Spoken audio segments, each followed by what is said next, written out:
Today's top 2 FAQs written on a Starbucks napkin because we're here in Seattle, Washington. It's just the pretentious hipster side of me. Number 1, do I really need a teleprompter? Is it helpful? I'm going to talk about that. Number 2, how big of a crew size do I really need to make an effective film? Are we going to be overwhelmed by a dozen people coming in and filming people? Or is it just going to be one person? We're going to talk about that too.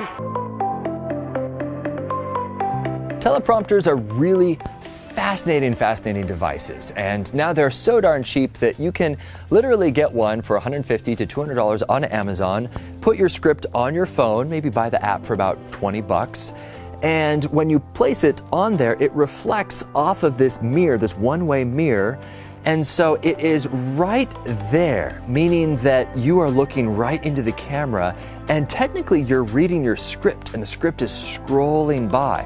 But from your perspective, the camera's perspective, you can't tell that I'm actually able to read text. This is so much better than having something in the upper right or even immediately above, because I'm going to actually show you an example right here. So I'm actually going to take off my glasses to illustrate this. So if I look above the camera, I'm only looking above maybe 3 inches right now, and I really have my gaze fixated on there as if I'm reading something. You can tell that I'm not looking down here. You can tell, can't you? And it's kind of bothersome. Originally, I didn't like teleprompters because I don't like to overscript things. At Knok Studio, we're all about serving the people first. And in order to do that, you need to keep things conversational. You need to get to know their name. What's their favorite ice cream? If we're in Africa, I'm talking about soccer. I've even got a soccer ball right here. I wasn't even planning for this to be a prop in the video. Point being, make it about the person. And in order to do that, you don't want to hyperscript or overscript your video. Now, if you're good at reading out loud, go with a teleprompter. If you're not good at reading out loud, do not go with a teleprompter. I'm going to say this right now, the vast majority of you guys watching this cannot read out loud. I don't know why, maybe it's my theater background and I'm just used to reading a script, but most people in society, and have the humility to acknowledge this, most people in society cannot read from a book and make it sound like they're talking conversational. They just can't. It almost sounds robotic. It's like, hello there, my name is Bo Shevasu from Seattle, Washington. You know what I mean? You've probably heard that before. Some people can't read out loud.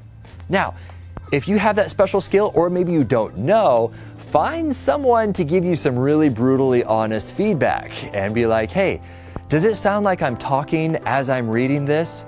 Maybe do it over the phone so they don't know whether or not you're actually reading from a script. And if they can tell if you're reading from a script, don't get a teleprompter. It's so much better instead to just show up to the film shoot, have your top 5 bullet points, and then if you get some curveballs like the neighbor's dog barking, you know what's interesting is we actually get a lot of people saying, we have some background noise. Can you get rid of that background noise in the video that we have, this footage?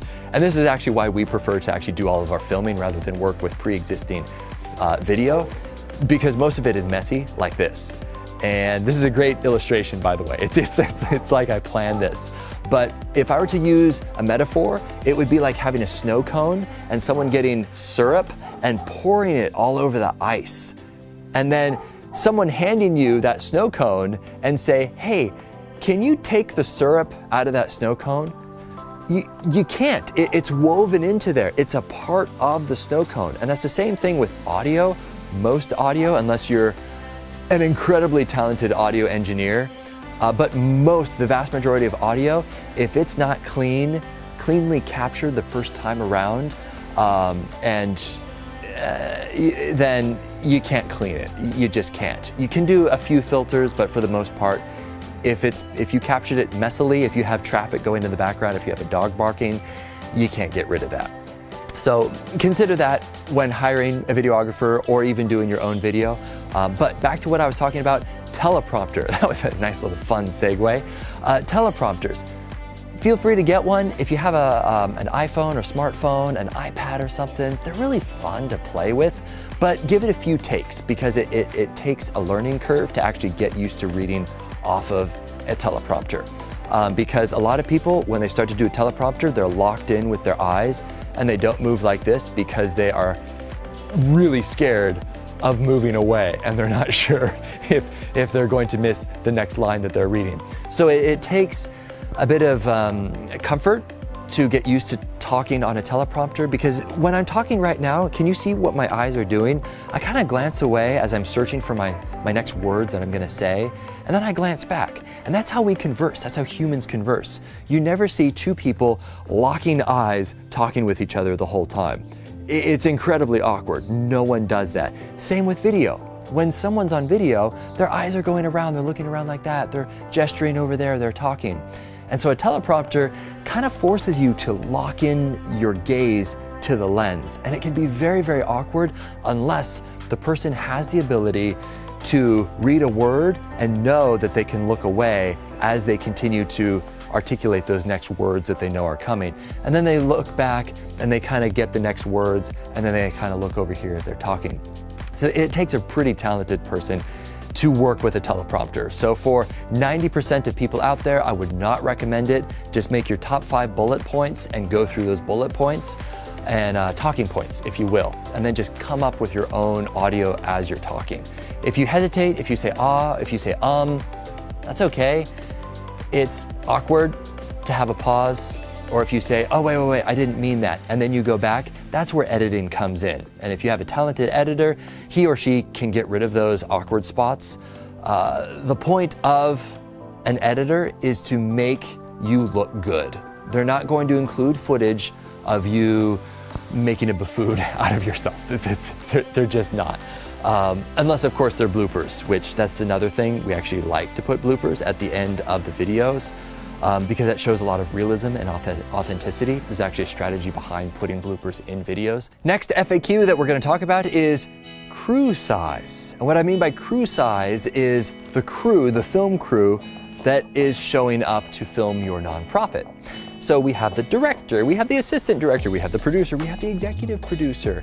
We have everybody from catering to the key grip to the best boy, all of these different roles. Now, from the film industry perspective, that makes a lot of sense because you have the budget for it and everybody has their own specific role. Now, if you think that it's going to be far more efficient because you have more people, that is a lie of the devil. I'm just going to say that right now.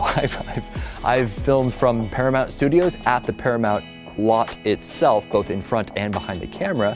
I have filmed with NBC Sports, you name it. I have been on dozens of professional film shoots, and if you have the budget, it's awesome.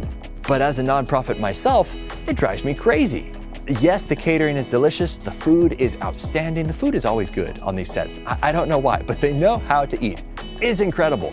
But from a nonprofit perspective, all I'm thinking is, what could we do with this money? So the natural question that a lot of people have is, how big of a crew is actually going to show up? And is this going to be overwhelming to Gladys, who wants to tell people about the food bank ministry at her church? Is this going to freak her out? And I'm going to say, yes, it's going to freak her out. That's why we at Knok Studio employ either 1 to 2 videographers. I'm going to say 80 to 90% of the time, we only send one evangelical videographer.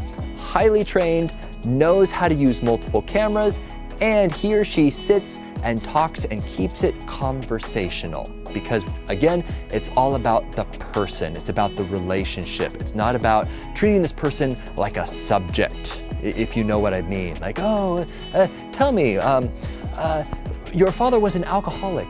Was it bad when he beat you?